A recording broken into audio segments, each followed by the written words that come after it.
MK-MK. Saya mencoba diam sejenak. Saya merenungkan bangsa ini ke depan. Saya mencermati kembali kata demi kata, kalimat demi kalimat dari putusan itu yang menjadi pertimbangan dan dasar Majelis Kehormatan MK. Dari situ saya semakin gelisah dan terusik. Mengapa sebuah keputusan dari sebuah proses dengan pelanggaran etik berat dapat begitu saja lolos? Apa ada bentuk pertanggungjawabannya kepada rakyat secara hukum? Cuplikan keresahan Ganjar Pranowo dibagikan dalam laman Instagramnya pasca putusan MK-MK mengenai pencopotan Anwar Usman sebagai Ketua MK. Keresahan bakal capres PDIP ini pun juga direspon oleh Ketua Umum PDI Perjuangan Megawati Soekarnoputri yang mengatakan bahwa keputusan MK-MK jadi bukti kekuatan moral, politik kebenaran, dan politik akal sehat meski menghadapi rekayasa hukum konstitusi. Rekayasa hukum tidak boleh terjadi lagi. Hukum harus menjadi alat yang menghadirkan kebenaran. Hukum harus menjadi alat mewujudkan keadilan. Hukum harus menjadi alat mengayomi seluruh bangsa dan negara Indonesia. Dengan keadilan inilah kemakmuran pasti akan bisa diwujudkan. Karena itulah terus genggam erat semangat reformasi. Mari kita kawal pemilu 2024 dengan nurani dan sepenuh hati. Kita jadikan pemilu 2024 sebagai momentum untuk mendapatkan pemimpin terbaik yang benar-benar mewakili seluruh kehendak rakyat Indonesia, mengayomi agar Indonesia menjadi bangsa hebat, unggul, dan berdiri di atas kaki sendiri. Jangan biarkan kecurangan pemilu yang akhir ini terlihat sudah mulai akan terjadi lagi. Gunakan hak pilihmu dengan tuntunan nurani. Menanggapi putusan MK yang dinilai cacat hukum, Sekretaris Tim Kampanye Nasional Prabowo Gibran, Nusron Wahid menjelaskan keterlibatan Anwar Usman dalam putusan Mahkamah Konstitusi hanya kebetulan Anwar Usman memiliki hubungan dengan keluarga Jokowi. Apalagi putusan MK diambil secara kolektif kolegial sehingga tidak bisa dipengaruhi dari Anwar seorang. Nusron Wahid menambahkan agar tudingan atau kritik didasarkan fakta, bukan persepsi dan informasi. Di dalam pasal 46 Undang-Undang MK, keputusan sidang-sidang MK itu diputuskan secara kolegial. Satu hakim mempunyai hak yang sama dan telah dibuktikan oleh MK-MK. Tidak ada satu saksi pun yang mengatakan bahwa Anwar Usman bisa mempengaruhi hakim-hakim yang lain. Sementara bakal calon presiden dari Koalisi Perubahan Anies Baswedan mengaku fokus menyusun agenda perubahan untuk kontestasi pemilihan presiden 2024. Hal itu disampaikan Anies ketika diminta tanggapan terkait kegelisahan baca pres Ganjar Pranowo terkait putusan Mahkamah Konstitusi. Kami fokus kepada agenda kita untuk menghadirkan keadilan, karena itu kita bilang adil makmur untuk semua. Yang kami pikirkan adalah bagaimana masyarakat bisa merasakan perubahan. Lapangan pekerjaan lebih luas, kesehatan lebih baik, pendidikan terjangkau, itu fokus kita dan itulah yang sekarang kita kerjakan terus. Meski begitu, kini para baca pres dan bacawa pres tengah menyiapkan diri di pertarungan Pilpres. KPU pun hari ini akan menetapkan capres dan cawapres di pemilu 2024. Harapannya tak ada kegelisahan lagi dan pemilu berjalan damai. Tim Liputan Kompas TV. Kegelisahan kondisi politik terkini diungkapkan bakal calon presiden dan Ketua Umum PDI Perjuangan pasca putusan Majelis Kehormatan Mahkamah Konstitusi yang berujung pencopotan Anwar Usman sebagai Ketua MK. Lalu apa sebenarnya yang ingin disampaikan Ganjar atas kegelisahannya? Sementara tim kampanye nasional Prabowo Gibran juga menyebut segala putusan MK tidak ada yang cacat hukum. Kita akan membahasnya dalam dialog Sapa Indonesia Pagi bersama sejumlah narasumber yang hadir di studio. Ada analis komunikasi politik sekaligus Direktur Eksekutif Parameter Politik Indonesia, Adi Praitno. Selamat pagi, Bung Adi. Selamat pagi, Mas. Dan juga secara daring melalui sambungan Zoom ada anggota pemenangan nasional Ganjar Mahfud, Yusuf Lakaseng, dan anggota tim kampanye nasional Prabowo Gibran, Aceh Hasyan Sadzili. Selamat pagi, Bapak-Bapak. Assalamualaikum. Selamat pagi, waalaikumsalam warahmatullahi wabarakatuh. Baik, saya ke Bang Yusuf dulu. Bang Yusuf, apa sebenarnya yang jadi dasar kegelisahannya tim pemenangan atau tim kampanyenya Ganjar Pranowo sejauh ini? Bung Yusuf? Oh, masih termute sepertinya audionya. Oke. Ya, silakan Bung Yusuf. Baik, bukan hanya kita yang gelisah ya, tapi ini semua orang sudah gelisah. Oke. Bahkan kemarin ya, tokoh bangsa beberapa orang itu bertemu dengan Gus Mus dan mereka menyatakan keresahannya. Ada Oke. pengabaian etik moral ya, kepantasan dalam politik kita. Sementara dalam demokrasi modern, etik moral dan kepantasan itu harus menjadi landasan agar hasil atau output dari politik adalah perbaikan peradaban, Ya. pemerintahan yang betul-betul legitimate. Nah, jadi kalau dibilang kita resah, ini bukan hanya kita resah. Oke. Ini adalah sudah di luar urusan kontestasi. Ini adalah sudah soal nasib demokrasi. Nah, nilai dari reformasi yang sepertinya telanjang dikhianati oleh pemegang otoritas tertinggi dari kekuasaan Republik ini, Mas Radhi. Oke, kegelisahan yang sepertinya dirasakan oleh publik juga. Apakah begitu, Bung Adi? Publik juga merasakan kegelisahan yang sama? Kita sebagai representasi publik ini. Ya memang kalau kita melihat rekam jejak pembicaraan di media dan media sosial termasuk di kalangan aktivis, kelompok pro demokrasi dan gerakan civil society, saya kira memang kegelisahan terkait dengan putusan Mahkamah Konstitusi yang kemudian juga berujung pada putusan MK yang memecat dan memberhentikan Ketua MK saat itu, ini tentu menjadi kegelisahan semua orang sebenarnya. Oke. Ini yang saya sebut sebagai demokrasi yang substantif. Bagi kita yang melihat ini dari jauh, harus dipisahkan mana yang substantif, mana yang politis. Bicara yang substantif, semua saya kira setuju bahwa semua proses politik, semua proses desain terkait dengan kompetisi di 2024 itu harus fair. Tidak ada upaya-upaya supaya ada pihak yang merasa dirugikan dan ada pihak yang merasa diuntungkan. Jadi dalam konteks itulah sebenarnya pertemuan sejumlah tokoh kemarin di Rembang, pernyataan Ganjar dan bahkan pernyataan sikap dari sejumlah elit-elit PDIP kan menegaskan bahwa apapun yang terjadi dalam pertandingan Pilpres, tapi jangan ada upaya-upaya melegalkan dengan segala berbagai macam cara yang itu tentu saja tidak sesuai dengan etik dan prinsip demokrasi.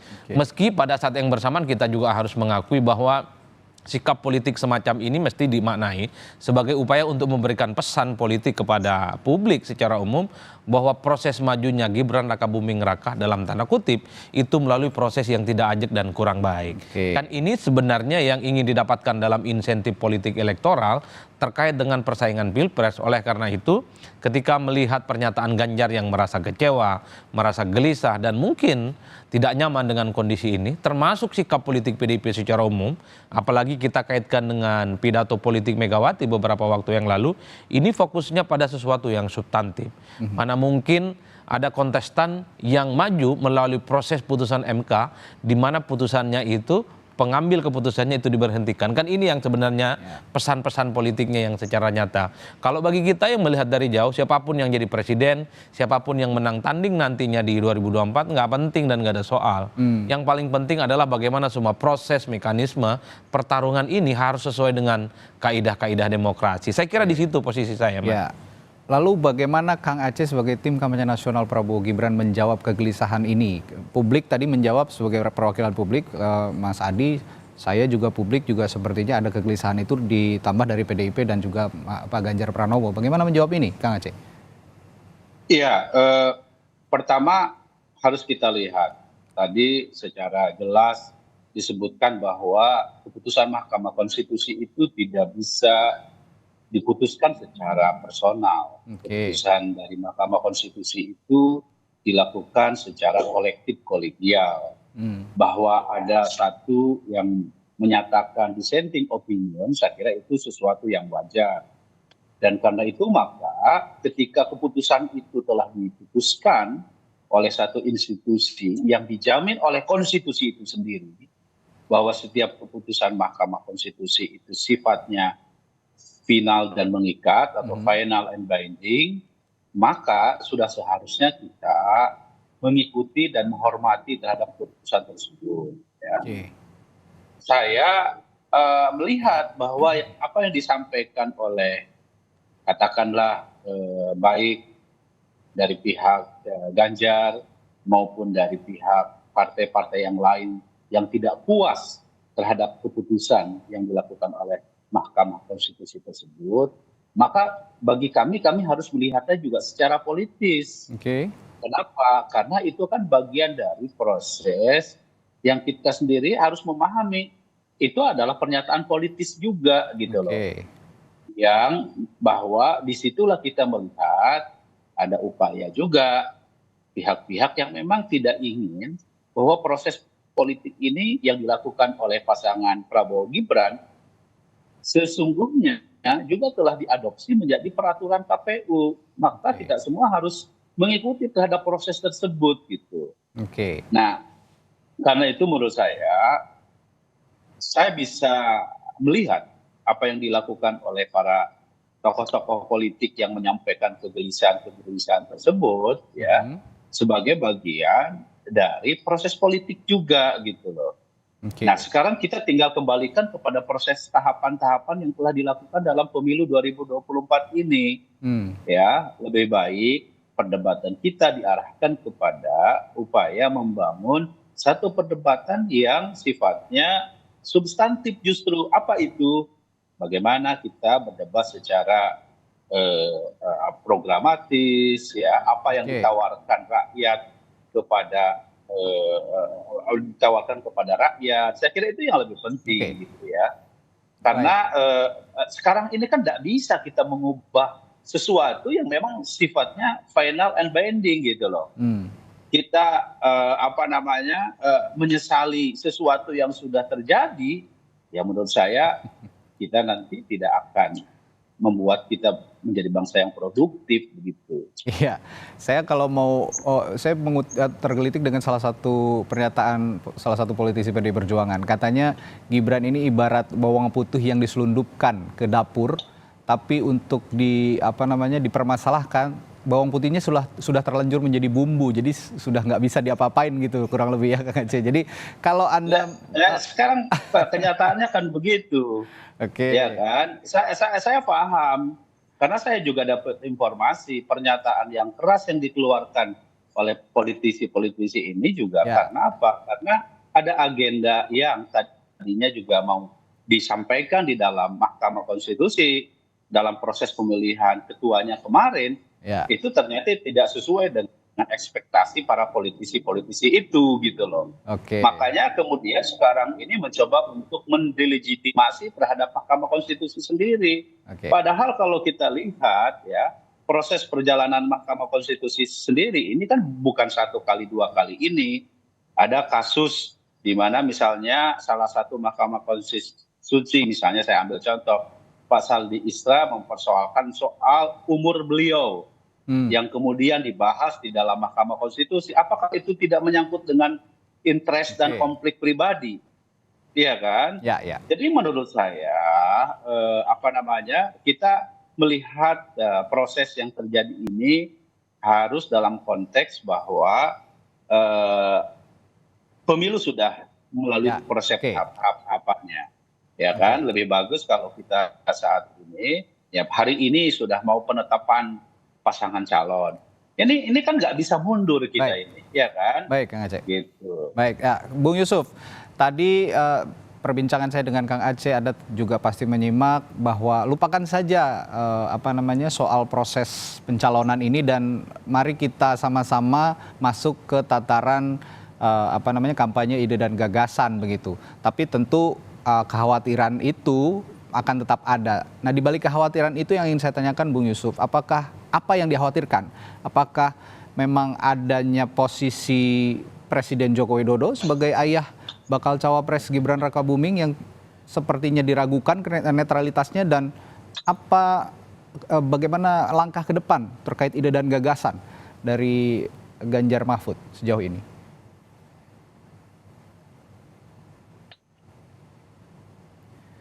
Bung Yusuf masih di mute audionya, mohon maaf.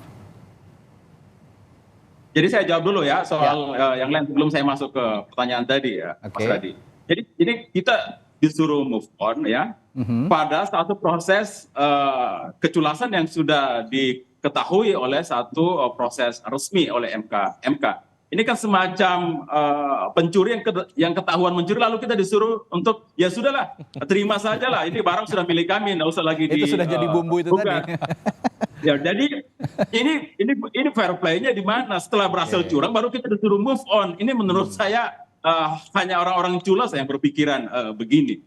Kontestasi itu kan harus dilandasi dengan proses fair play, ya. Kalau itu tidak dipenuhi kaidahnya, lalu kita disuruh bertanding, ya di mana keadilannya itu yang pertama. Yang berikutnya, ya Gibran ini kan orang mereka bilang bahwa sudahlah ini kan untuk anak muda. Weh, itu bukan untuk anak muda, ini untuk anak presiden. Emang Gibran kalau bukan anak presiden akan jadi cawapresnya Prabowo? No. Saya kira Prabowo menghitung betul. Satu-satunya yang paling ditakut oleh Prabowo adalah kalah lagi karena sudah berkali-kali kalah. Untuk dia menang, dia butuh intervensi tangan presiden. Makanya diambil simbol utama adalah anaknya. Siapa yang orang tua ayah yang tidak ingin anaknya menang kalau jadi kontestan? Kemudian yang berikutnya adalah karena bapaknya presiden, dia punya sumber daya kekuasaan, dia punya sumber daya logistik. Coba kita lihat partai yang anaknya ketua umum itu, apa yang terjadi? Jumlah balihonya jauh lebih banyak dari jumlah kadernya. Seketika dipasang dan itu katanya dipasang oleh aparat. Dan kita lihat lagi kemarin apalagi media Indonesia sudah menulis bahwa aparat betul-betul disuruh untuk terlibat. Coba bayangkan alat negara, ya. Ingat ya, TNI Polri itu adalah alat negara, bukan alat rejim. Ya, saya ingatkan kepada polisi dimanapun, kalian harus tetap netral. Jaga diri kalian, jangan mau terjerambab ke dalam kontestasi yang menyebabkan ketidakadilan, karena itu akan merusak demokrasi kita. Siap, pemenangnya juga akan dipertanyakan legitimasinya terus-menerus. Dan ini adalah bom waktu, ya. Jangan dianggap enteng ini adalah bom waktu. Saya bilang bahwa saya mencium bahwa republik kita sedang hamil tua. People power bisa saja terjadi. Dan kita lihat saja dinamikanya selanjutnya. Oke, sebelum ke Mas Adi, saya ke Kang Aceh. Ini seru nih soalnya nih. Kang Aceh, ada alat negara yang akan dimanfaatkan kalau kata Bung Yusuf tadi, yang dikhawatirkan oleh timnya Mas Ganjar dan Pak Mahfud. Nah, bagaimana Anda menjawab ini, meyakinkan publik bahwa ini sebenarnya tidak akan terjadi dan kompetisinya akan fair gitu? Iya, sekarang gini, sekarang ini era demokrasi, ya. Setiap orang punya hak untuk melakukan upaya kontrol, ya, terhadap bagaimana praktek kekuasaan termasuk dalam konteks pemilu. Ya. Jika sekarang ini teman-teman yang menduga, saya katakan ini semua kan masih dugaan. Dan dugaan tersebut sengaja selalu disebut-sebut dalam rangka sekali lagi ini soal diskursus politik gitu loh. Dan di kita ini kan ada mekanisme, ada penyelenggara pemilu, ada KPU, ada Bawaslu, ada DKPP. Semua kelembagaan-kelembagaan ini memiliki kewenangannya untuk bagaimana memastikan bahwa proses pemilu ini bisa berjalan secara adil, jujur, dan fair. Jadi kalau misalnya belum apa-apa kita sudah melemparkan dugaan-dugaan yang, dan saya paham maksudnya untuk apa menyampaikan dugaan-dugaan tersebut. Gitu kan. Jadi jangan kita menepuk air di dulang kepicirat muka sendiri begitu. Ya kan? Nah karena itu kita harus hati-hati dalam konteks bagaimana kita bisa memastikan bahwa demokrasi di Indonesia ini ada mekanismenya.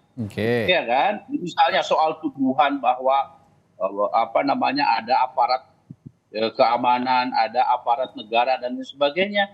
Ya kalau memang ada bukti ya laporkan.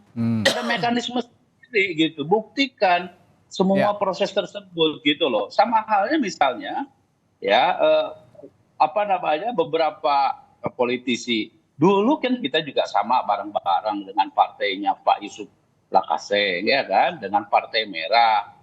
Tidak ada lontaran-lontaran seperti begini. Tidak ada waktu kita bareng dengan misalnya partai yang saat ini masih berkuasa tetapi sekarang sudah seperti oposisi gitu ya, menyampaikan soal misalnya soal penculikan, muncul lagi kasus-kasus seperti itu begitu ya. Jadi menurut saya ya kita ini ya sudahlah ya, bahwa demokrasi itu memberikan hak kepada siapapun untuk melakukan kontrol, melakukan pengawasan. Kita bisa melakukan ini secara fair gitu loh. Oke, Kang Aceh, ini selain bicara soal tadi dugaan kecurangan yang terjadi lebih awal gitu ya, diungkapkan juga oleh Ketua Umum PDI Perjuangan Bu Megawati Soekarno Putri. Tapi Bu Mega juga bicara soal intimidasi. Nah, intimidasi yang kemarin terjadi mungkin ini bisa saja dikatakan bahwa semua partai juga didatangi dalam rangka untuk pengamanan pemilu. Tapi bagaimana dengan BEM mahasiswa, Badan Eksekutif Mahasiswa yang juga didatangi oleh aparat dan ditanya-tanya karena protes soal putusan MK. Bagaimana Anda menjawab ini? Apakah ini bukan satu bentuk intimidasi? Enggak gini Mas, ya. Kalau memang yang bersangkutan merasa bahwa dia diintimidasi, ya saya kira laporkan. Kan di dalam tubuh aparat juga kan ada POM gitu ya, polisi militernya yang memang bisa melakukan langkah untuk bisa memberikan sanksi kepada mereka. Ya. Jadi saya kira gini ya, ini kok kayak ingin bermain flying victim gitu loh, ya kan? Ya. Ingin seakan-akan, belum apa-apa, kami takut, kami didolimi. Nah, saya bilang proses pemilunya saja baru mau kita lakukan kampanyenya minggu depan, kok kita sudah mulai bermain flying victim gitu loh, ya kan? Gitu. Misalnya partainya Pak Yusuf Lakaseng aja masih ada di dalam pemerintahan kok, ya gitu. Jadi prosesnya kan bisa dilakukan secara lebih fair di internal pemerintahan, karena sekarang sudah tidak bisa dipisahkan lagi. Gitu. Baik, saya ke Mas Adi, ada 2 pertanyaan. Diminta untuk terus move on begitu, Mas Adi, untuk terus lupakan sajalah sekarang prosesnya, tapi masuk pada tataran ide dan gagasan. Pertama yang itu. Dan kedua, kekhawatiran ini tidak usah dilebih-lebihkan karena ada penyelenggara pemilu sebagai wasit. Apakah benar bisa diandalkan penyelenggara pemilu? Ya, kalau kita bicara tentang pemilu dan pilpres itu hanya sebatas output dan hasil dan siapa yang menang dalam Pilpres 2024, saya kira memang kita semua harus bersepakat, tak perlu lagi kita meratapi susu yang sudah tumpah. Tapi kan yang menjadi pertanyaan itu bahwa proses MK, dan proses pencoblosan di tanggal 14 Februari, ini kan satu kesatuan proses yang tidak bisa dihilangkan. Sekalipun nanti misalnya masa kampanye itu dimulai tanggal 28 November, tapi ingat, proses sebelum menuju pertandingan ini adalah proses-proses yang dinilai bagian dari proses pertandingan yang penuh dengan cedera dan pelanggaran etik. Yang disorot tentu saja adalah bagaimana seorang calon yang selama ini dinilai tidak memenuhi syarat tiba-tiba memenuhi syarat. Dengan putusan Mahkamah Konstitusi yang kemudian yang membuat keputusan itu dinilai melanggar aturan dan diberhentikan. Kan ini yang sepertinya secara substantif ini akan terus menjadi pembicaraan di kalangan politisi di luar Prabowo Subianto dan Gibran. Ini tentu dianggap sebagai bagian dari amunisi memberikan satu sinyalmen dan secarangan politik bahwa majunya Gibran itu dianggap noda dalam tanda kutip dalam proses elektoral. Di kalangan aktivis dan gerakan civil society ini tentu akan menjadi olok-olok politik ya, bahwa pertandingan di Pilpres ini tidak fair, tidak kompetitif, karena memaksakan sesuatu yang jelas-jelas itu tidak memenuhi syarat, tapi kemudian menjadi kontestan di 2024. Dua variabel ini yang saya kira memang harus divisihkan secara tegas. Jadi bagi Bung Yusuf Lakaseng, ini bukan soal tanggal 28 yang mulai kampanye, bukan soal tanggal 14 Februari pencoblosan. Ini bagaimana mungkin akan dilupakan ketika ada mekanisme dan proses pencalonannya itu dianggap culas oleh Bung Yusuf. Sementara bagi Kang Aceh, sudahlah. Ini barang sudah selesai, besok atau hari ini sudah akan ditetapkan 3 kontestan pemilu. Kalau setuju ya coblos, kalau tidak ya nggak usah dicoblos. Nah ini yang saya kira 2 garis demarkasi yang kemudian membedakan sudut pandang melihat bagaimana putusan MK, pernyataan Ganjar yang merasa gelisah dan terusik dengan putusan Mahkamah Konstitusi. Kan ada proses yang kemudian dianggap menjiderai, ada proses yang dianggap culas. Tapi kata Aceh, yang dianggap culas dan dianggap menjiderai itu sudah final and binding. Barang ini sudah jadi, mau apa kau? Kan begitu ceritanya. Nah soal penyelenggara pemilu tadi, kan Kang Aceh juga bilang, ini ada penyelenggara pemilu, ada DKPP, KPU, Bawaslu. Jadi nggak usah khawatir lah. Mereka ini sudah dibentuk oleh negara sebagai wasitnya pemilu gitu. Jadi jangan khawatir. Bagaimana soalnya?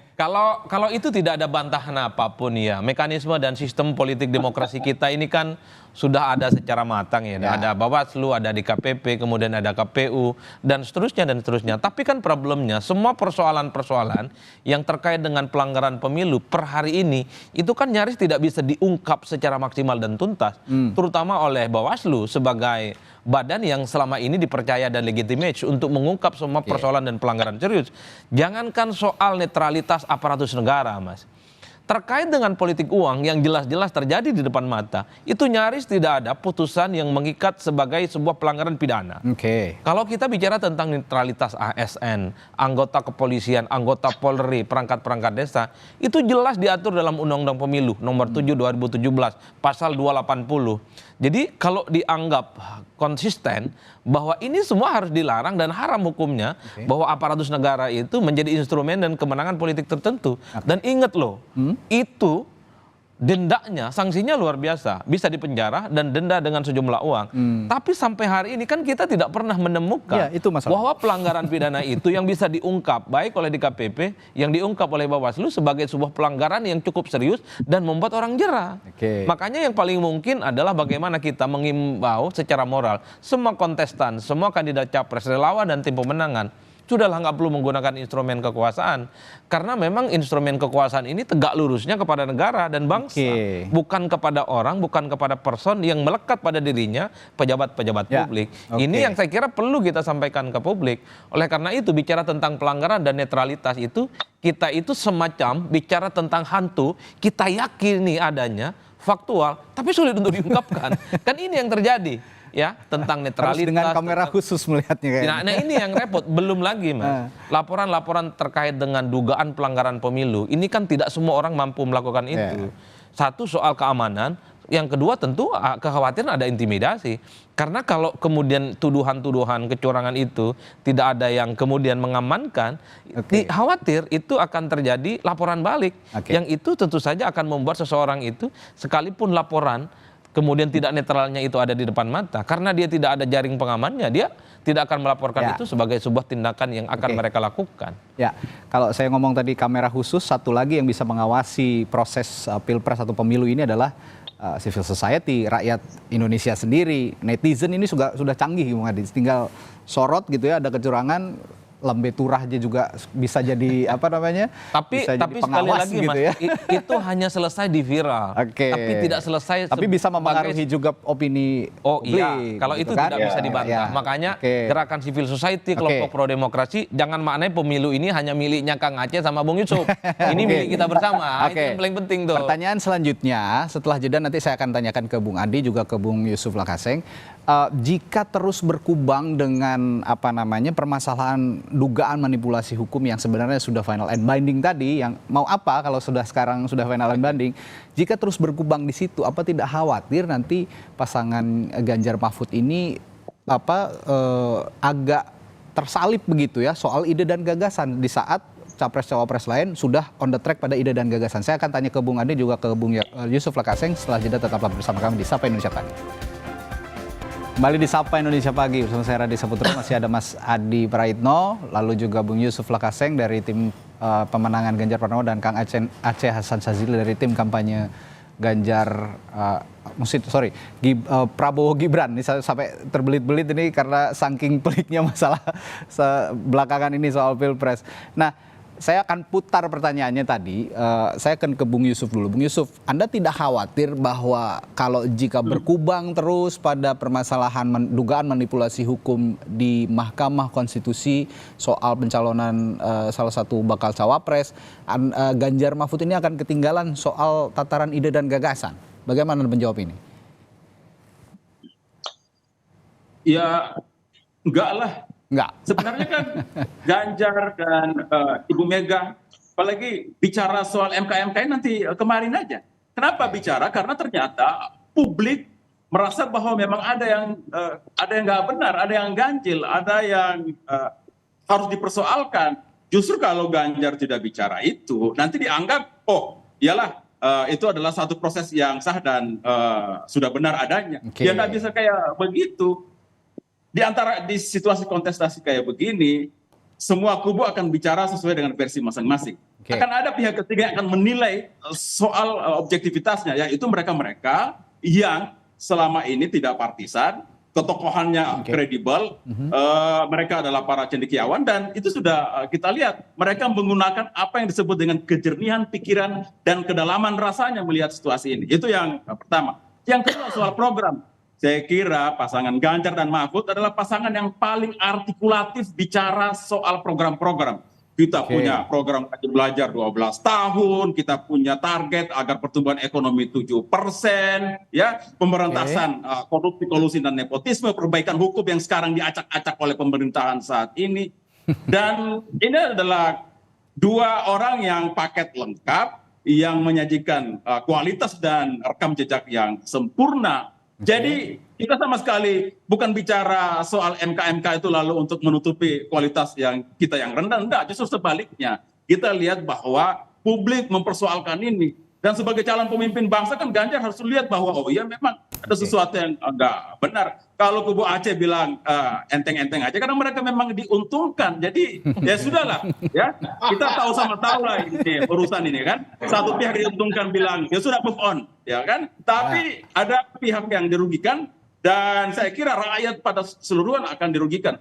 Jadi begini, tadinya saya merasa ya apa sih motif Pak Jokowi sehingga begitu tega gitu ya, mengecewakan para pendukungnya. Saya berpikir mungkin dia hanya memastikan legasinya, tapi enggak juga. Dia mendukung Pak Prabowo yang mungkin keyakinannya akan majukan legasinya, tapi programnya kok makan gratis gitu. Hanya pengungsi saja yang bisa makan gratis itu selamanya gitu ya. Nah jadi saya jadi curiga, jangan-jangan ada borok yang sedang disembunyikan yang takut akan diungkap pasca Pilpres nanti misalnya, ya, karena kan anggaran gede-gede. KPK sudah menemukan tuh ya bahwa ada problem soal pengadaan APBD. Ya jangan-jangan COVID memang yang dalam waktu yang singkat menggelontorkan anggaran besar itu banyak masalahnya. Atau misalnya infrastruktur yang butuh anggaran besar kalau diaudit ada masalahnya nanti. Jadi kita jadi berprasangka. Sementara prasangka itu kan nggak baik dibiarkan terus-menerus. Hanya kemudian kita ingin bahwa ini diluruskan ya, etik, moral, kepantasan itu semua kita harus berdiri di situ. MK-MK sudah putusin, tapi sang paman nggak mundur juga. Padahal kalau kita lihat Presiden Arsyad Sanusi dulu ya 2011 baru dikasih teguran tertulis saja beliau langsung mundur. Tapi sang paman ya Allah kita betul-betul kehilangan moralitas, kehilangan kesauladan. Sang ponakan juga sudah tahu kalau kayak produk Gibran ini reject ya. Kalau produk yang reject itu kalau dikasih ke pasaran, konsumennya dirugikan ya karena prosesnya bermasalah, barangnya reject. Jadi itu masalahnya. Terima kasih. Baik. Ya, saya ke Mas Adi pertanyaannya sama. Enggak mereka ini Ganjar Mahfud tidak akan tersalip begitu ya soal tataran ide dan gagasan menurut Anda kalau memang berkubang di sini terus, atau mereka akan simultan terus dengan ide dan gagasan? Bagi saya ini juga bagian dari peluru tajam yang sengaja memang dihembuskan oleh kubunya Pak Ganjar dan Pak Mahfud dan kubunya Anies juga. Karena kalau mau jujur ini yang disebut dengan negatif campaign. Kenapa negatif campaign? Ini faktual. Di mana ada proses di Mahkamah Konstitusi memperbolehkan orang yang selama ini dinilai tidak cukup syarat untuk maju. Itu kan faktual. Cuman kan problemnya yang faktual yang diributkan di MK ini sekarang sudah dilegalkan sebagai bagian dari kontestan di Pilpres. Itu nggak bisa dibantah.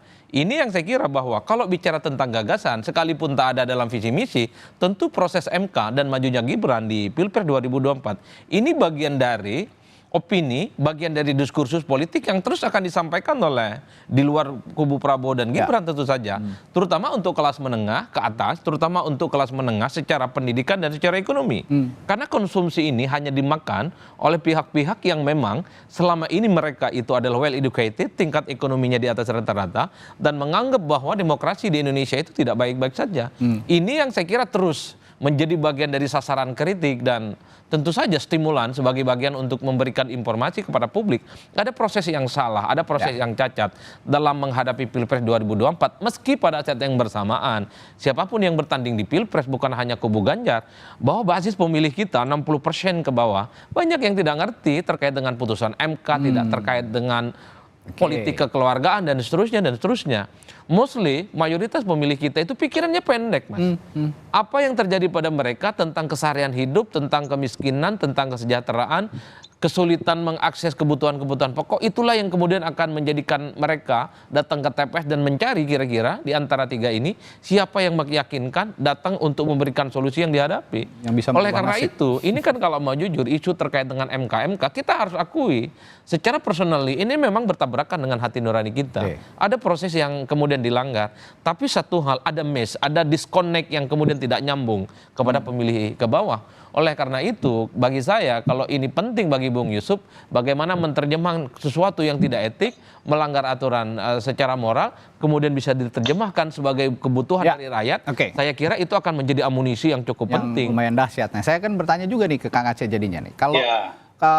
Bung Yusuf saya lihat tadi meskipun berkubang di situ tapi akan simultan juga dengan ide dan gagasan. Jadi narasi-narasi yang disebut Bung Adi tadi sebagai negatif campaign sepertinya akan disuarakan terus, akan digaungkan terus oleh timnya Ganjar Mahfud bahkan juga oleh Anies Muhaimin. Nah, Anda sebagai tim kampanyenya Pak Prabowo Gibran, bagaimana menangkal ini supaya tetap on the track pada ide dan gagasan dan bisa meyakinkan publik bahwa pasangan Gini. inilah yang bisa dipilih gitu.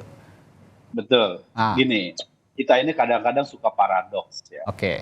Paradoks itu dalam pengertian tadi mencaci maki terhadap proses hukum, mencaci maki soal iklim suasana penegakan hukum di kita. Pak Yusuf nggak sadar bahwa Menko Polhukamnya itu adalah Pak Mahfud. Gitu loh. Tapi di atas Pak Mahfud Apa ada artinya tuh? presiden. Ikut perintah presiden, Pak Aceh. Artinya apa? Kalau kondisi seperti ini kemudian dicaci maki karena dia juga menjadi bagian dari sistem pemerintahan kita, kan seharusnya kita berangkatnya bukan dengan cara seperti itu. Kita carikan solusinya.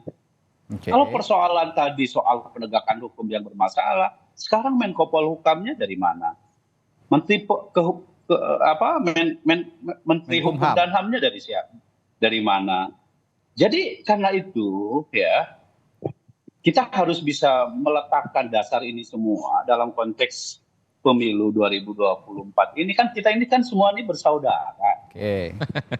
Karena itu cara kita untuk bisa menawarkan gagasannya itu bukan dengan tindakan-tindakan yang emosional, Oke. tetapi harus diletakkan pada titik di mana kita bisa memperbaiki bangsa ini.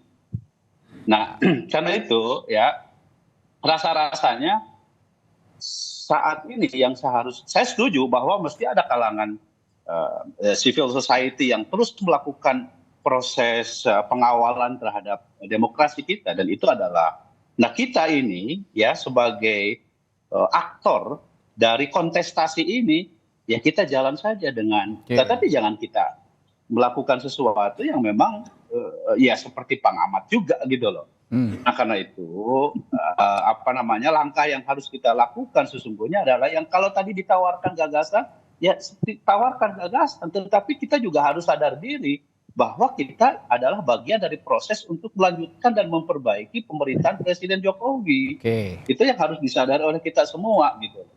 Karena kalau kita lihat gitu ya di pasangannya Pak Ganjar Pak Ganjar Mahfud itu kan juga bagian dari pemerintahan Presiden Jokowi loh. Ya.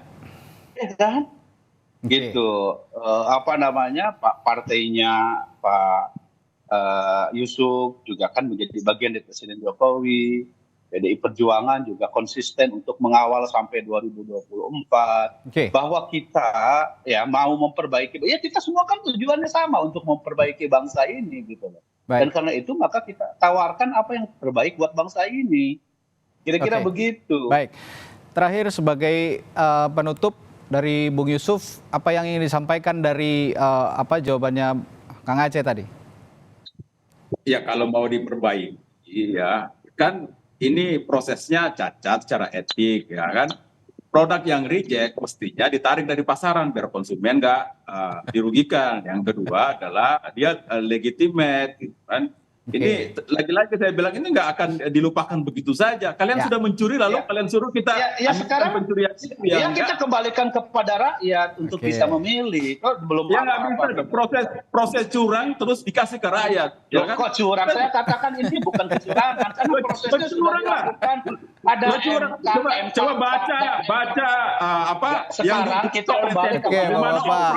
Satu-satu coba. kembali kepada manfaatkan sang konstitusi. paman, menteri-menteri, sudahlah ya. Jadi ini kita mau bilang bahwa pemilu tidak curang. Oh, proses MK itu sudah kecurangan, gimana caranya tidak curang? Proses pemilu saja masih belum berlangsung kok. Baru tanggal 28 kampanye kok Anda Aturan sudah kalian mengatakan rubah curang. dengan Dari seenaknya. mana? Bilang tidak curang. Dari mana Ini- itu? Ya. Ya, baik. Ini harus ada yang bisa menengahi. Memang seru ya soal curang atau tidak curang. Nah, saya terakhir ke Bung Adi. Bung Adi, yang ingin kita pertontonkan kepada publik sebagai proses demokrasi yang kalau kata Bu Mega tadi kemarin ya luber dan jurdil. Apa yang harus kita sikapi dalam situasi seperti ini? Ya, kalau bagi saya sebenarnya pemilu ini bukan hanya semacam ritus 5 tahunan, Oke. lahir seorang pemimpin baru, tapi lebih dari itu bagaimana pemilu itu adalah ajang konsolidasi dan memperkuat kualitas demokrasi kita. Jadi segala hal yang terkait dengan pemilu, tentang proses, tentang peraturan, saya kira memang harus ditegakkan di atas segalanya. Termasuk soal bahwa setiap undang-undang pemilu yang di situ begitu banyak memuat tentang larangan-larangan dalam berkampanye, saya kira memang harus dipegang teguh oleh siapapun yang punya kepentingan untuk menang di Pilpres 2024 yang akan datang. Tentu saya tidak mau punya presiden dan wakil presiden yang kemenangannya itu diolok-olok. Tentu saya punya ingin presiden dan wakil presiden di mana kemenangannya itu diapresiasi, kemudian diaplaus sebagai bagian dari pembangunan demokrasi kita yang sehat. Ini yang saya kira menjadi concern kita bersama. Memang kita tidak perlu menatapi susu yang sudah tumpah, tapi ke depan aparatus sipil negara yang harus netral, tidak boleh cawe-cawe dan genit sebagai bagian dari instrumen politik kekuasaan, cukup netral, cukup bekerja untuk bangsa dan negara, tidak miring-miring ke salah satu calon. Ini mungkin bagian dari upaya untuk menghapuskan dosa yang sudah lalu itu, Mas. Ini yang tentu saja kita harapkan supaya apa? Kompetisi pemilu kita jujur, adil dan terbuka. Betul pemilu itu bukan soal kualitas dan tidak berkualitas, karena pemilih kita kelas menengah ke bawah dan tidak terlampau engage dengan persoalan-persoalan yang kita sebut sebagai substantif. Tapi ingat bahwa hanya di level elit menengah ke atas inilah yang kemudian kita harus mampu memberikan stimulus bahwa demokrasi, pemilu, kompetisi 5 tahunan ini harus kita selamatkan dengan cara terbuka. Kompetisinya sehat, calonnya sehat, dan kemudian yang menang jadi presiden adalah menjadi kebanggaan kita bersama. Baik, Bung Ade tadi mengatakan tidak mau nanti presiden terpilihnya malah diolok-olok begitu. Saya juga punya pikiran seperti itu. Jika kita ingat pada tahun 2014 lalu 2019 Pak Jokowi bagaimana dielulukan begitu ya oleh seluruh pemilih, seluruh rakyat Indonesia ketika menang dalam pemilu presiden. Kita berharap di 2024 nanti siapapun yang menang ya juga bisa dipandang seperti Pak Jokowi beberapa tahun yang lalu. Kalau itu setuju, Mas. Tapi kadang dalam politik elektoral itu sederhana. Mending menang dengan cara tak terhormat ketimbang kalah secara terhormat. Itu kadang rumitnya. Agak repot itu, Pak. Nah, mudah-mudahan bisa dipandang seperti Pak Jokowi lah ya, seperti waktu itu. Nah, bagaimana membuktikannya ini juga Pak Jokowi harus bisa membuktikan juga meskipun anaknya saat ini menjadi bacawa pres, bisa tetap netral, bisa tetap berada di tegak lurus kepada negara, bukan kepada siapapun sebagai presiden. Baik, terima kasih Kang Aceh Hasan Sazili dari TKN atau TKN Prabowo Gibran dari Partai Golkar juga, lalu Bung Yusuf Lakaseng dari TPN Ganjar Mahfud yang juga politisi Partai Perindo, dan Bung Adi Praitno, analis komunikasi politik yang juga Direktur Eksekutif Parameter Politik Indonesia. Terima kasih telah berbagi perspektifnya pagi hari ini. Terima kasih Bapak-Bapak, sehat selalu. Terima kasih semuanya. Masih ada